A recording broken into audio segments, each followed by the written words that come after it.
Hey guys, welcome back to my podcast. Sorry, I'm starting off a little bit late here today. It just happens sometimes. It's just one of those days. But anyway, I feel like I have an exciting topic today.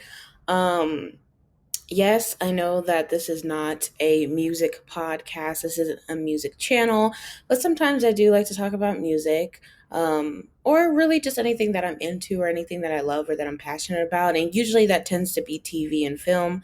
So that's mainly what you'll get here if you're new here. If you happen to come across my podcast and you wonder what I talk about, I talk about a little bit of everything, but I try to typically stay within entertainment. But today we're going to be talking about music, and I'm excited.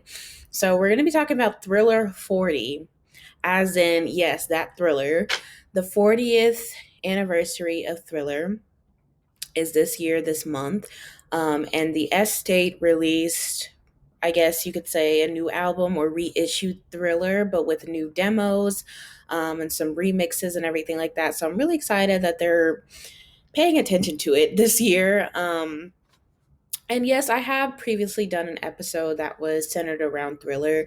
If you missed it, you can go back and find any of my old podcast episodes on Spotify, on YouTube, here on Facebook, and on YouTube as well. And then, yeah, I already said that. But pretty much on any of my social channels, you'll be able to find my old episodes. So if you wanted to go back and revisit that episode, if you missed it, you can.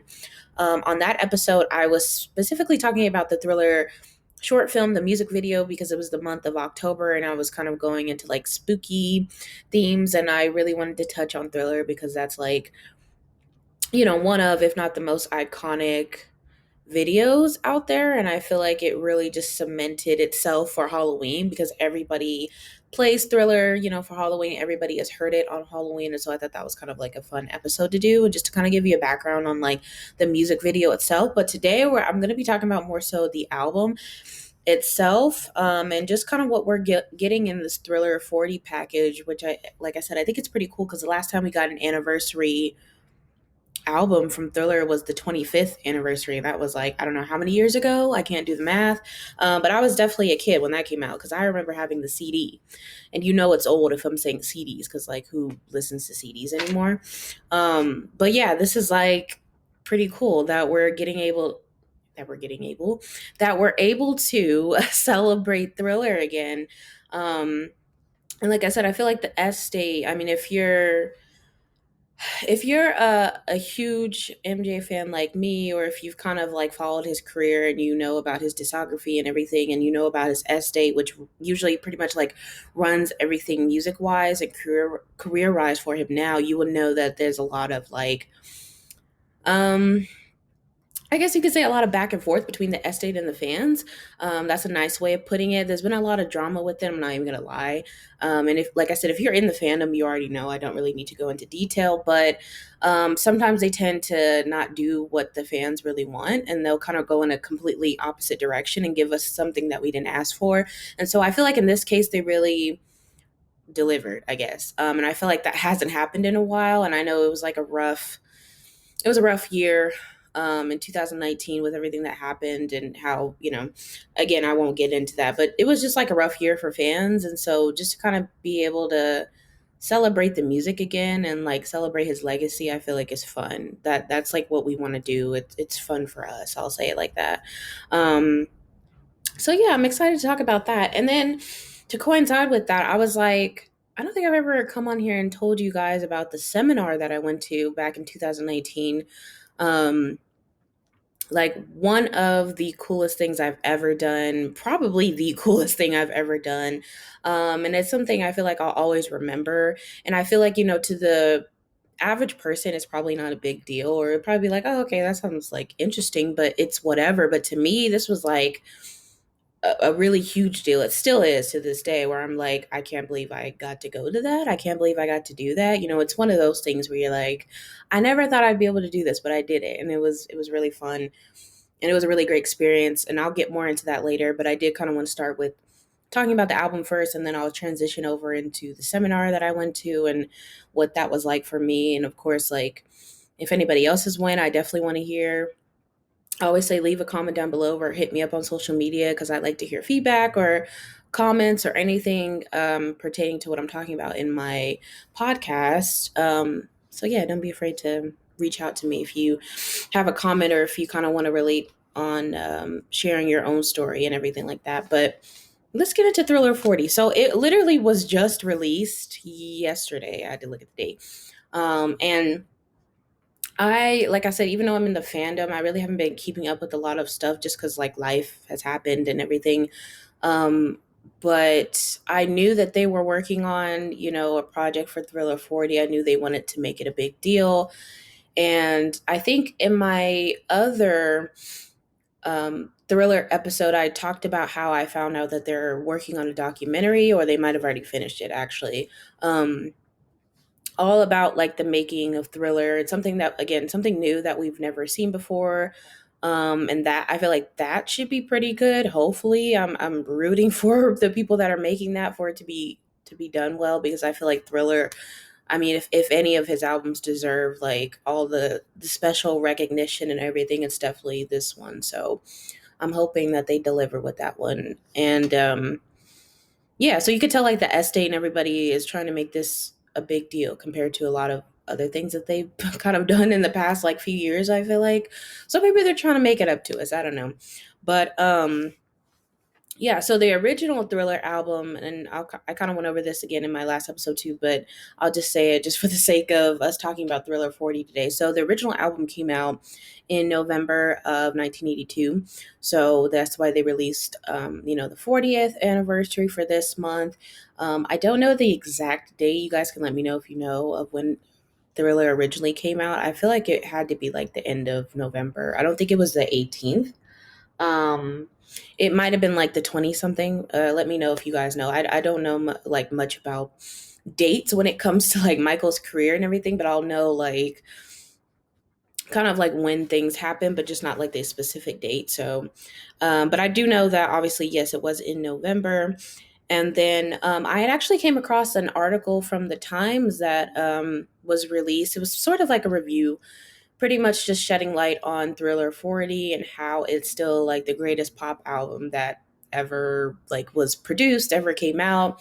And I know that's debatable. Some people will say that's not true, but that's what the writer was saying in this Times article. And I wasn't able to read the full article, unfortunately, because it's like one of those things where you have to make like a subscription thing to read the whole, to read the whole article. So I just read a portion of it, but what I read, it seemed like it was a pretty decent article. So maybe if you want to go check that out, you can. It's called The Times. And it's, like I said, it's basically a review of the album. The only thing I didn't like about it, I'm just being nitpicky, was like in the beginning of the article, like the first sentence was, something, I don't know the exact words, but basically it was saying like, although Michael's legacy has been tainted by his personal life, Thriller is still the best album ever. And I'm like, did you have to say that though? Like I liked everything else, but that part I felt like was unnecessary.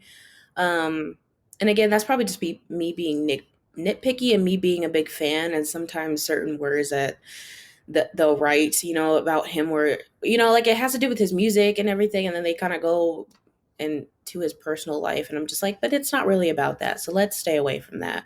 um and I don't agree with that. I don't think that, despite all the controversy that happened in his career, or in his personal life, I should say, that bled over into his career, I don't think it's tainted his music at all. I don't think it's tainted Thriller at all. Like the person said, it's still the like one of, or at least like top two best pop albums ever.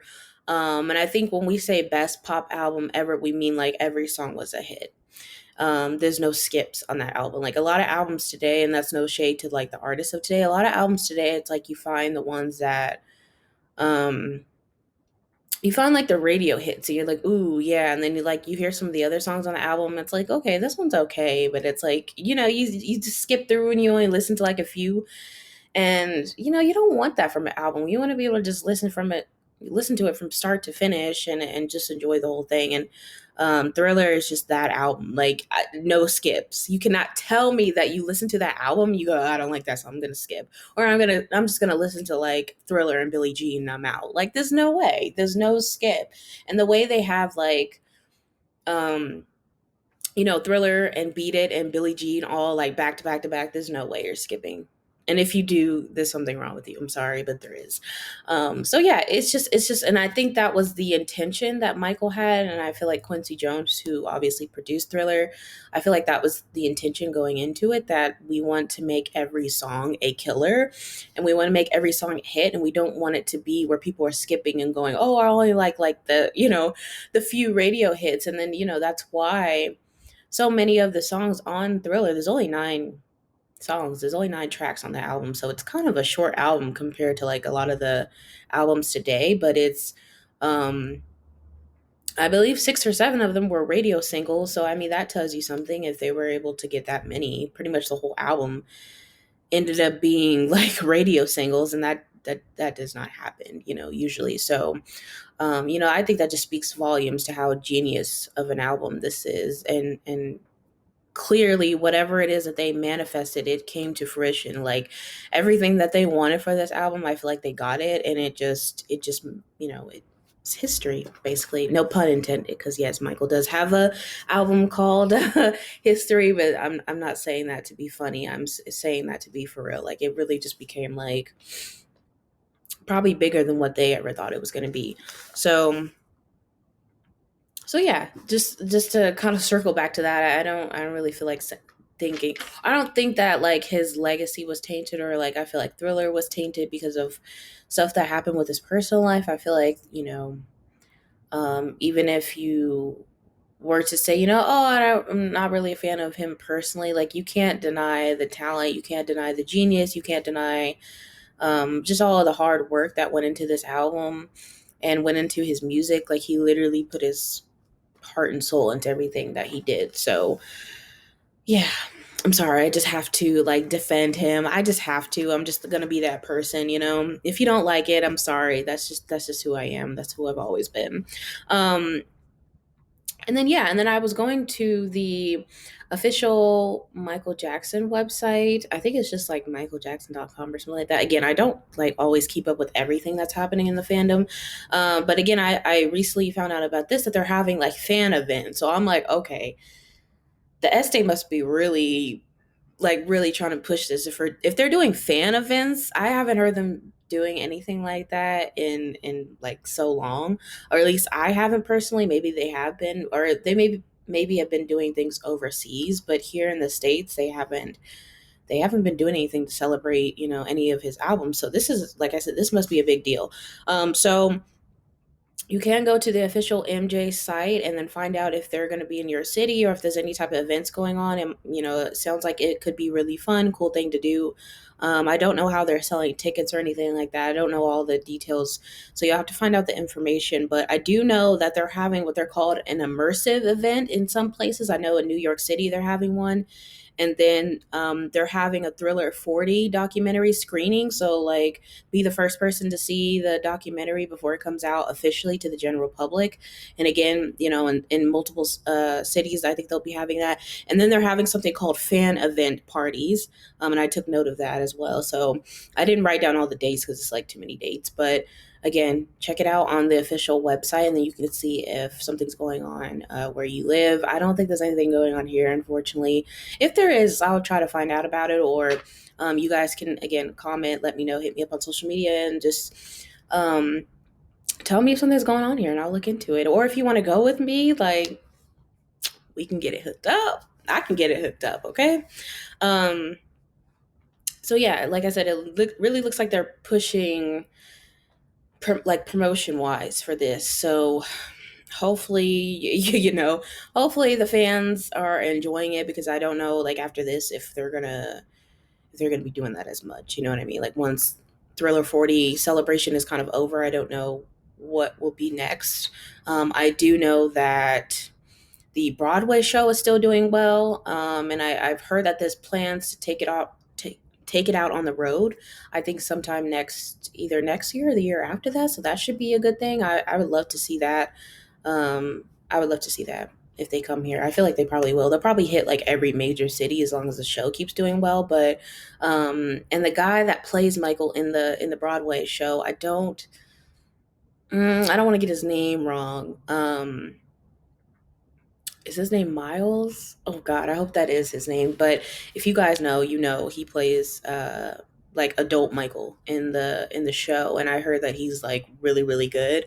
And I've seen like a little bit of him like at award shows, so I know he could sing for sure.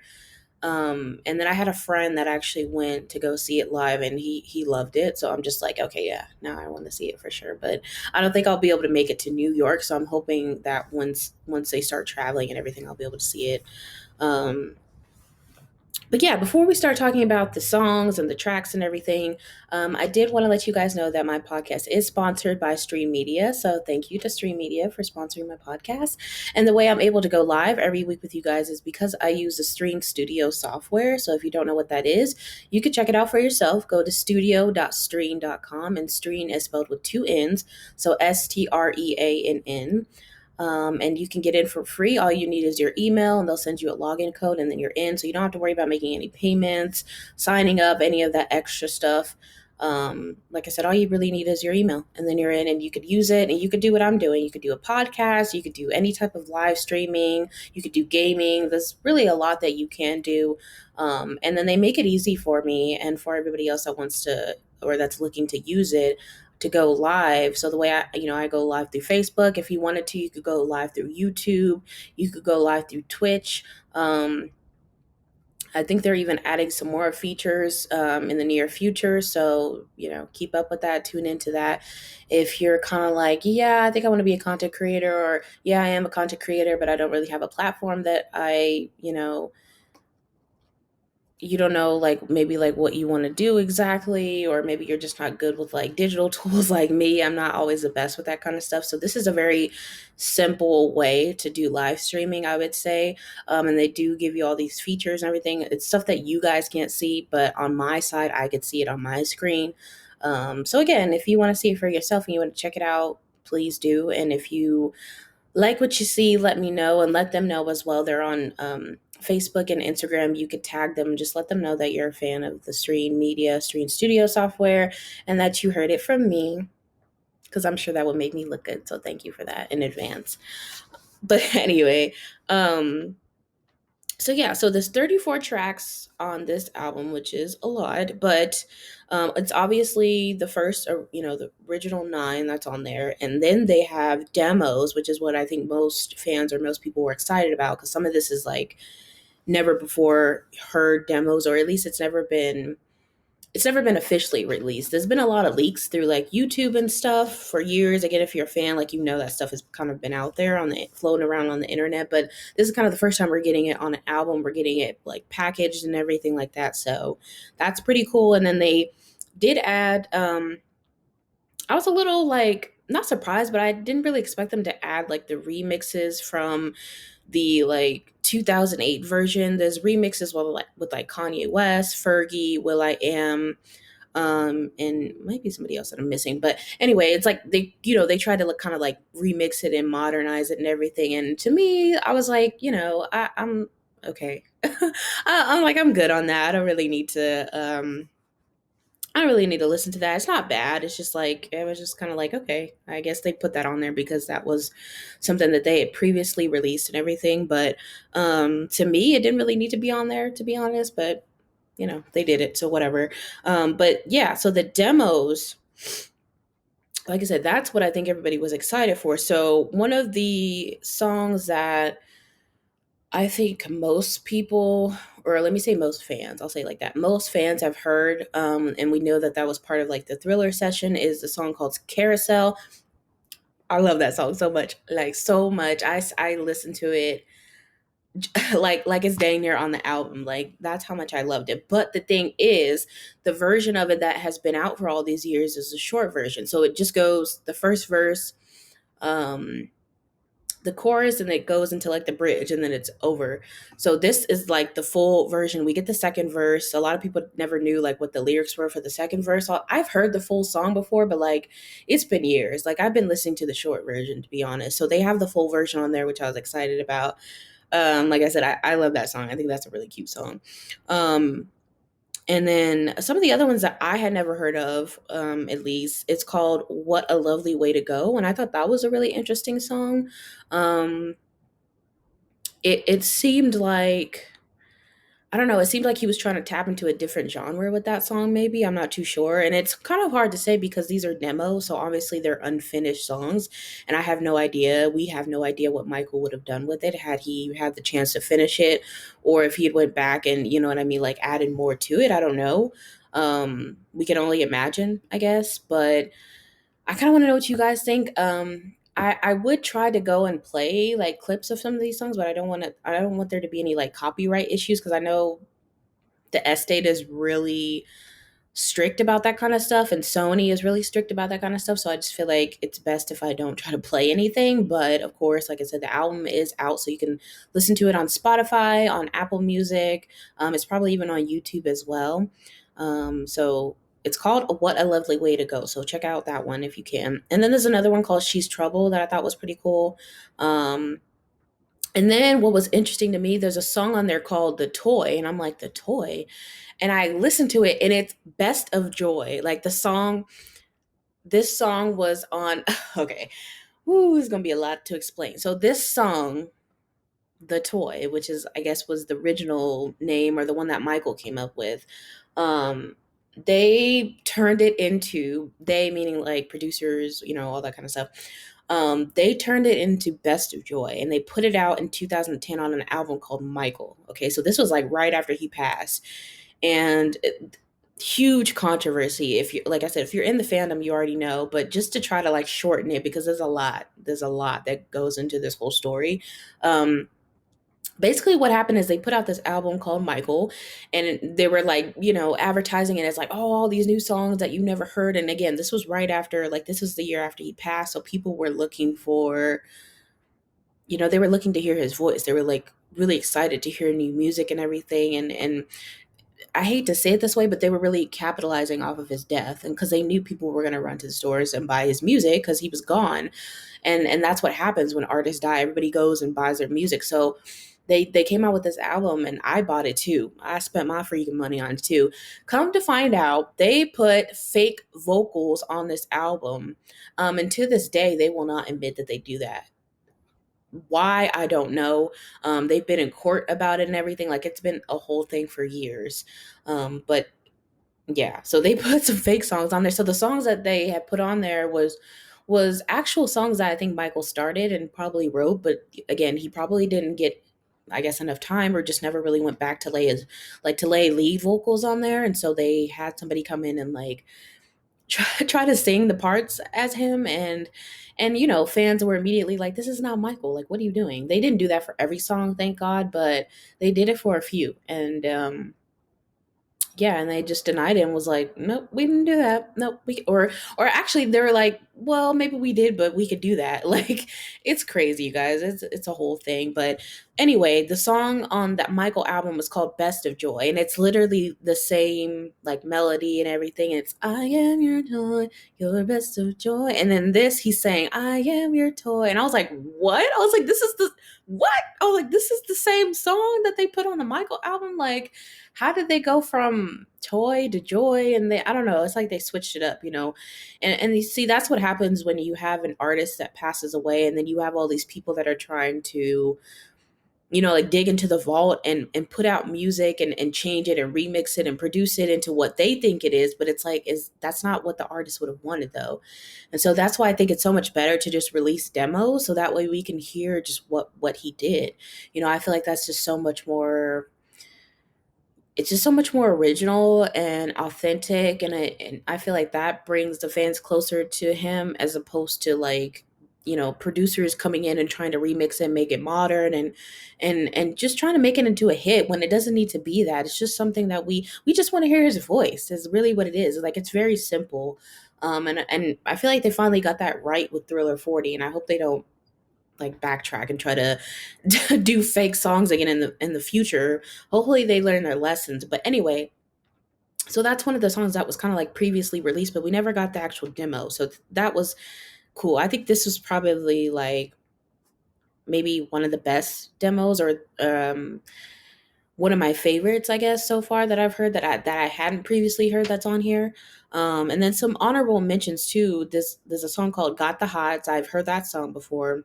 "Starlight," which is funny. I think I previously talked about this in my other Thriller episode. So Thriller was originally called Starlight, so it was a whole other song. If you guys didn't know, and again, you could look up the song so you could hear it.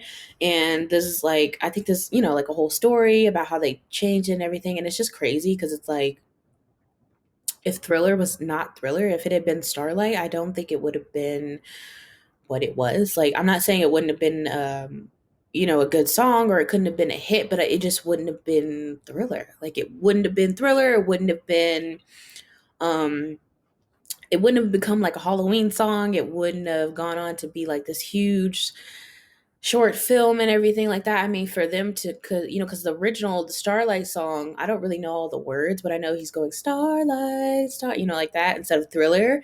And it's funny to hear like the same instrumental, but hearing all these like different words that he's saying. So in the song, I think he's kind of just, it's very different. It has nothing to do with like ghosts or ghouls or anything like that. So I think it's supposed to be sort of like a pick me up type of song from what I've heard. Um, so yeah, it would have been so different. So it's just funny how like the process of songwriting and song making and how it can go from like down here to like way up here. And um it's like crazy because it's like any little change can really make or break a song. And I'm not a songwriter or anything like that. Like I don't, it's not like I dabble in that professionally, but I've listened to a lot of other, I guess, like engineers and producers and songwriters that talk about this kind of stuff. And Bruno Mars has talked about this quite a bit too, because I'm a huge fan of his. If you listen to his interviews, he talks about like being in the studio and just going over and over and over on one song, and knowing that if you change one little thing, that could like ruin it, or that can make it so much better. And so that's kind of crazy that how that works, I guess. And so in this case, it like did them a great favor because they changed it. And um like I said, it became history. And Michael did not write Thriller, by the way. Rod Temperton wrote Thriller. And so he was a really, I think he's since passed on, but he was a really like really talented songwriter. So kudos to him, because like I said, it wouldn't have been what it was if he didn't write the song, or if they didn't change the lyrics and stuff. So I think it was, kind of like a group effort. I think it was all of them: Rod Temperton, Michael, and Quincy, that probably, I guess, eventually changed it into Thriller. And then there's a song called Sunset Driver, which is a bop. I've heard that like years ago too. But that's a really good song. That definitely reminds me of like Off the Wall type vibes. It's very like upbeat. It's like, I don't know if he recorded it in the 70s. He might have. I'm not too sure with like dates and everything, but it definitely sounds like something that would have been on Off the Wall. Which, so if you love that album, or if that's your groove, if that's your vibe, definitely check out that song. Um, and then another one of my favorite demos on here is Behind the Mask. Again, going back to the Michael album, that song is on there, but it sounds much more like produced and everything. So this demo is much, I guess, less produced because it's a demo. But it's that same beat in the background, and you can hear him saying, like, at least we know that for sure that was his voice. Like, what they got from the demo is what they put on the Michael album. But yeah, I love that song on that Michael album, and so I really loved hearing the demo and hearing it kind of, I don't know what the word is, but just, I keep saying less produced, but that's like what I'm thinking of. It just wasn't, it was very toned down, but it was still good, and it still had that same foundation that we heard on the Michael album. So I thought that was pretty cool, like being able to hear that. And I'm like, oh, this is where they got it from. Okay. Um, and then, they have the Billie Jean home demo, and then they have the long version of Billie Jean, which I actually really like. I feel like Billie Jean is just one of those songs that has a very, the instrumental is very repetitive, or the melody is very repetitive, but in this case it works. Like, you could hear the dun dun dun dun dun dun dun dun dun, dun, dun, dun, dun, like over and over, and it just doesn't get old, and it's hilarious because that's what they do. Dun, dun, dun, dun, dun, dun, dun, dun, dun, dun, dun, dun, dun, dun, dun, and they do that in the long version. Like they just keep it going, and I love it. Like I could sit there and listen to it for hours, and I will not get tired of it. Like it's just one of those songs where like you hear it and you're just like, oh, classic, instant classic. So yeah, so they have some pretty cool stuff on there, and like I did mention, they did have like the 2008 mixes. I didn't really like go through that. They have like a Thriller mega mix. I know I've heard that years before. So yeah, but like I said, the demos I think is where fans, like people that like we've been wanting to hear like new stuff, even though this is from like really long time ago, but stuff that was never officially released. So I like it overall. I really like it, and I'm glad that they did it. Um, and I'm hoping, like I said, I hope that fans are enjoying this because I don't know what's going to happen after Thriller 40 goes away and all the celebrations stop and all that stuff. So I'm just trying to enjoy it now while it's still new, I guess. Um, but anyway, we're at the 30-minute mark, so I'm going to transition over into my experience with In the Studio with MJ, which was a seminar hosted by Brad Sundberg that I went to in June of 2019. And when I tell you guys, this was the coolest thing I ever got to do. I still look back and I'm like, I can't believe I did that. Like, what? How was I able to manage that? Like, how did I pull that off? But I did it. Like, I literally just went by myself, by the way. And it was in Los Angeles. So had to fly there. And that was my first time flying by myself too. So that was a little bit of an experience. Although, I didn't fly for that long. I was in Sacramento. So pretty short flight, but it was still cool because it was like, oh, I'm traveling by myself and I'm going to this event by myself. And luckily I had a friend that was staying out there. So I was able to, stay with her and I didn't have to like pay extra money for a hotel or anything. It was really just getting the ticket to get there. And once I got there, I was like, oh, I'm good. Like, I'm going to have so much fun. And it was like a whole day event. Um, Really the whole thing was like it was the whole weekend, actually, Friday, Saturday, and Sunday, but I only went to the one on Saturday because I I didn't have enough money to try to do Friday, Saturday, and Sunday. But I know some people that did stay like the whole weekend. Some people flew in from like out of the country. And I think if you guys know, like, Michael has a lot of international fans, probably more international fans than American fans. So usually at these types of events, you'll meet people from like around the world, which is really cool. People with like accents and everything like that. And they're like, I love Michael. And it's just funny. It's cute. And it's like, wow, like this is crazy. Like, I don't know. It's just really something. And so I had heard about him, Brad Sumber, who is a studio engineer. He worked with Michael Jackson for about 18 years, probably a little bit longer than that. So he was around during Bad and Dangerous and History. Like, he was there for a lot of the solo albums that Michael did. He wasn't there for Thriller, unfortunately, but he was there for a lot of his, like the peak of his career, I would say. And I don't know what year he started it in, but basically he was like, after he passed, he was kind of like, I have all these memories working with Michael and all the great things that we did and how he made music. And he knew that like people wanted to know about that kind of stuff. And guess he had the idea to turn it into a seminar. And now he travels to different cities, different states. He goes out of the country, I think, too, and talks about his experience working with Michael and what that was like. And he kind of gets into like the technical things too, because like I said, he's a studio engineer, so he knows all about that stuff. And then he brings in guests, and it's like a whole thing. Like it's really, really cool. And so I had been hearing about it, I think maybe like a couple years prior to that, and I saw one of my Twitter mutuals had went to one, and I was like, dude, like I want to go too, but I was like, they're never gonna come to Sacramento, so like, how am I ever gonna go? Cut to June 2019, and I'm like, he's gonna be in LA. LA is not that far if I can get a flight. And I was just trying to like put it together in my head, like, how can I do this? Like, can I really get a ticket and just go? And that's what I did. I was like, I'm not gonna miss this. Like, I really want to go. And I didn't really have anybody that was like that I felt like would be really willing to go with me. So I was like, I'm just gonna have to go by myself. Um, and so I went. And the seminar is, I think usually he'll go to a studio. Yeah, like he'll usually go to a studio depending on what city he's in. So in Los Angeles, the one I went to, he went to a place called Seahorse Sound Studios. Um, it's in downtown Los Angeles. So I don't know if, if he specifically picked that studio because he's worked in there before, or if that was just the one that was available that weekend. I'm not too sure. I don't think Michael ever worked in there or anything like that. I know he worked in like Westlake and a lot of like the big, like the big um studios in LA and stuff like that, or at least it was big at the time. But I don't know if he ever worked in the one that we were in, but I know sometimes I think he'll pick studios that like they actually worked in or ones that Brad actually worked in, which is pretty cool. But still, it was like, oh my god, like I'm in a real like, studio. That was cool.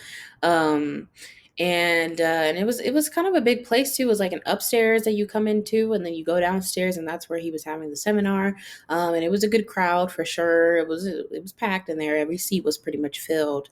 And like I said, this was like a whole day, event. So he was talking, he had guests, he had Brian Vibberts, he had Michael Prince, even Travis Payne stopped by. If you guys don't know who Travis Payne is, he is a longtime choreographer for Michael Jackson. He choreographed This Is It. So if you watch the movie, he's in the movie. You'll see him in there, and he's like beside Michael, and they're rehearsing everything. So he stopped by, which was like crazy because I don't think any of us were expecting that. Um, and then Taj Jackson stopped by. Taj is one of Michael's nephews, and he's also a singer as well. He was in a group called 3T with his two other brothers. If you haven't heard of him, check it out. I don't really, well, I know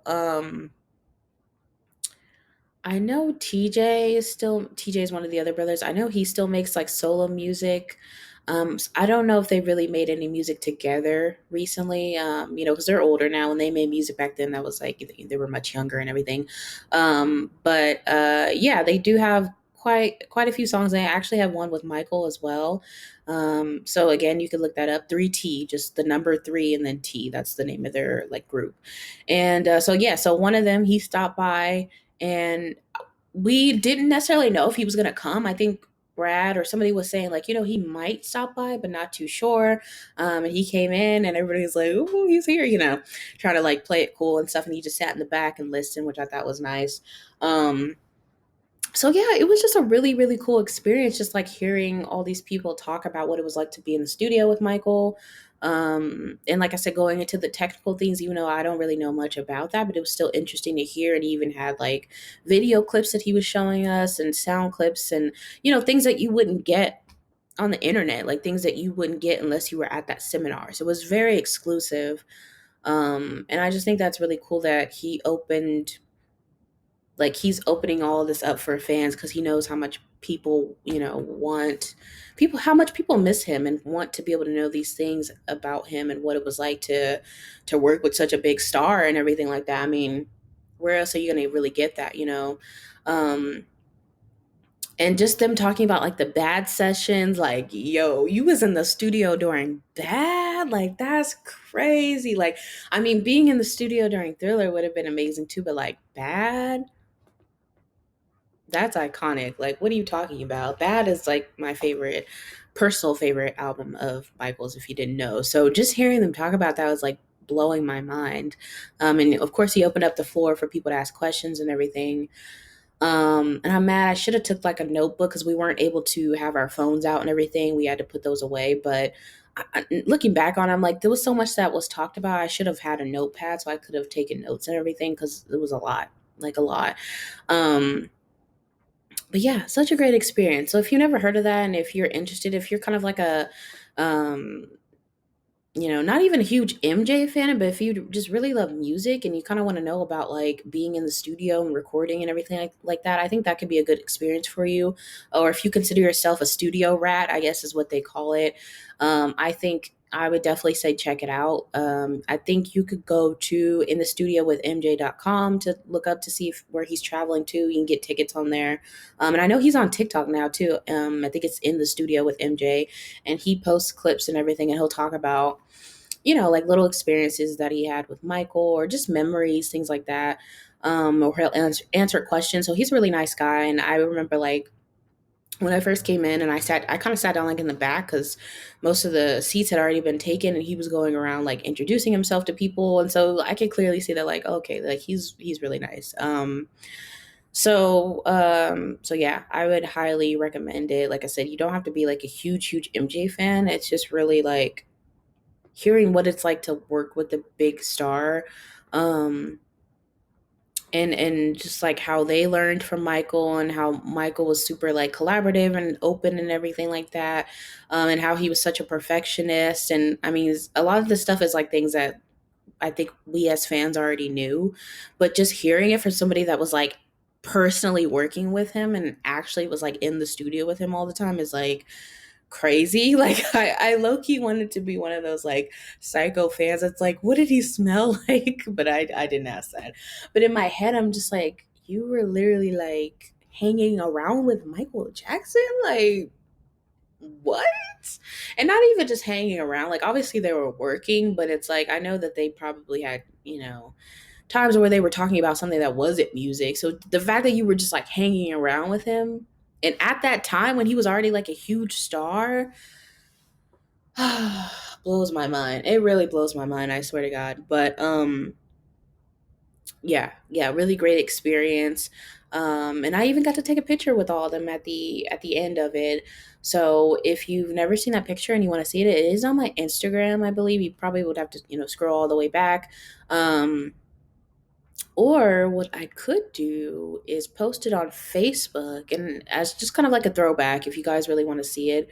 Yeah, I think I'll do that. I just have to find the picture and I'll post it as a throwback because it was just like so cool. Like I was literally sitting there, I was like nerding out. Like I can't believe I get to do this. I can't believe I'm here with these people. And not only that, but Brian Vibberts, I think specifically, I think he's worked with like other big stars, like Stevie Wonder. Working with Stevie Wonder? Are you kidding me? Like, I think he's worked with a bunch of other big stars, not just Michael. So again, just being in there in the studio with people who have been in the studio with other big stars, and them telling their experience, and being open to like questions, and was just like, this is like so cool. Like I love it. It was well worth the trip and the money spent and everything. And I would love to go again. Obviously things had shut down when COVID happened and stuff, but I think he's doing it again. So hopefully I'll be able to, like, I don't know, see him again some summer, I guess. Maybe next year or the year after that. I think he's always like, going back to LA. That might be where he lives. I'm not too sure, but like I said, he goes like all around. So definitely check it out if you're interested. And if you're listening and you've been, tell me about your experience. Tell me if you met anybody, like met any other MJ fans. There was actually one girl that I was mutuals with on Twitter, and she was there, and I met her, so that was kind of cool because it was like, first time meeting like an internet friend. I thought that was fun. And I actually sat next to her for a little bit too, and we got to talk. But yeah, it was just like, again, I don't know how else to explain it, but it was very surreal. And again, looking back on it now, I'm like, man, like it doesn't get any cooler than that. At least for me. I don't know about y'all, but for me, that was like kind of like a once in a lifetime experience. Even if I get to go again, just knowing that I went that one time, and how that experience was like, I just love it. I'm like, thank you God for letting me be able to go to that, because I really never thought I would be able to do that, but I did. Um, So yeah. Anyway, let's take a short break. Just to remind you guys that my podcast is sponsored by Stream Media. So if you want to check them out, you can go to studio.stream.com and put in your email, and you get a login code, and then you are in. So they do specialize in live streaming. So if that's your thing, definitely check them out. If it's something that you're looking to get into as a content creator, definitely check them out because they could be the platform for you. It's very simple and easy to use. I'm not a techie person, and I've been able to use it just fine. They really make it easy for you because they give you all these features as a host. So it's things that I can see that the audience can't see on my end. And what's cool about it is that they have the buttons for you to go live through Facebook, through YouTube, through Twitch. And I think they're going to be adding some more features later on. And then the other great thing about it is once I'm done recording, my recording is saved. And so I'm able to go to it and download it to my computer. And then, if I want to upload it anywhere else, I can do that. Or if I want to edit it and cut it down to maybe a little clip and post it on TikTok, which I do sometimes, I can do that. So they make it easy for you to kind of be able to like save everything, label everything, keep track of when you went live and what your title was and all that, all that good stuff. They just make it simple. So thank you guys for sponsoring the podcast. And again, if you check them out, you can hit them up on Instagram or Facebook, and you could tag me as well, just to let them know that like you found out about it through me, which would be great. And so, yeah, I think I'm gonna wrap up this episode pretty soon. I feel like I've been talking quite a bit. We're about 45 minutes in. And yeah, I'm just trying to think of this. I know like there was so much that was talked about. It's hard for me to like try to pinpoint specifically what was said because it was a lot. Um, one of the really great things though about the seminar was towards the end, there was a clip of Michael in the studio singing. And it was again something that we've like people have never seen on the internet or anything like that. This is just like from Brad's personal vault, like his personal things. And that man has like he probably has a ton of video, sound clips, pictures that we've never seen before. So that thought is like crazy to me too. But he was generous enough to show us that little clip of him singing, and it was beautiful. And I low-key want to cry thinking about it because Michael looked really happy like singing in the studio. And there was like a whole orchestra there, and it was just so beautiful. And like literally people in the room were crying because it was that, like literally, like you see my eyes tearing up. It was that sweet. And I was just like, wow, I can't believe like he's sharing this with us. And again, it's just something that like nobody has ever seen except for Brad and the people that worked with him. And I understand that's why we didn't have our cell phones out and everything, because if we did, people would just be recording and taking pictures. And I think he just wanted, not only did he not want certain things out in the public, but I think he just wanted us to be able to enjoy the experience and stuff, and just to be able to sit back and listen and not just be on our phones the whole time. So, I definitely understand why he does that. But yeah, just thinking back to that, I'm like, oh my God, I want to cry. It was very, very sweet. Like, I'll always remember that for sure. Um, and then the other thing too I wanted to mention before I go, for Thriller 40, if you guys didn't know, they finally redid Thriller and Beat It and put the videos out on YouTube in 4K, meaning the quality is like really, really good now. So remember, if you guys remember how the videos looked before, it looked like it was made in like, it definitely looked like it was made in the 80s.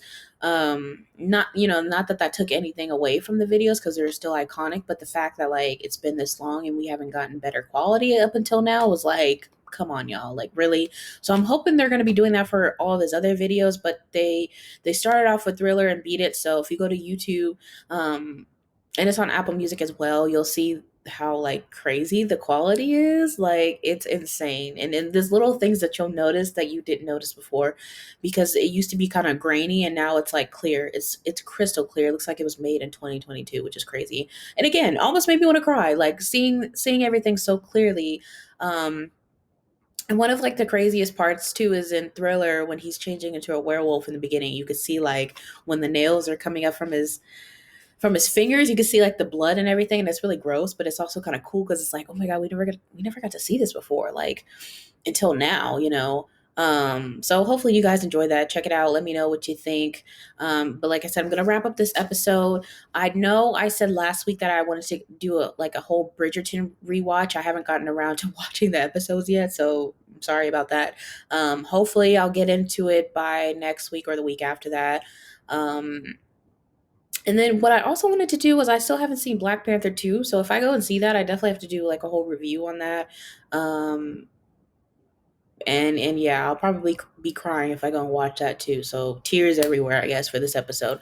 Anyway, I'm gonna go. Hope you guys had a good time listening to this episode, or hopefully you learned something new. And I'm going to put my socials in the comments on my Facebook video. If you guys want to follow me anywhere else, I appreciate it. If you guys happen to listen to me on Spotify, I appreciate 5-star rating, just to let people know that you like my podcast. And then also on YouTube, if you guys didn't know, they came out with ats now. So like people have handles for YouTube, the same way you do for like Twitter and Instagram. So my new YouTube handle is Tiffany TVscape. It used to be like something else, and I was like, that doesn't make sense. I might as well just change it and put my name in it so it's easier for you guys to find me. So, if you want to go back and watch my podcast episodes, they're all on YouTube. So I will put it in the comments down below if you want to follow me on there, but it is at Tiffany TVscape. So follow me on there, subscribe to me on there, I should say, and follow me on Instagram, Twitter, TikTok, wherever else if you want to. And I will see you guys next weekend. Bye bye.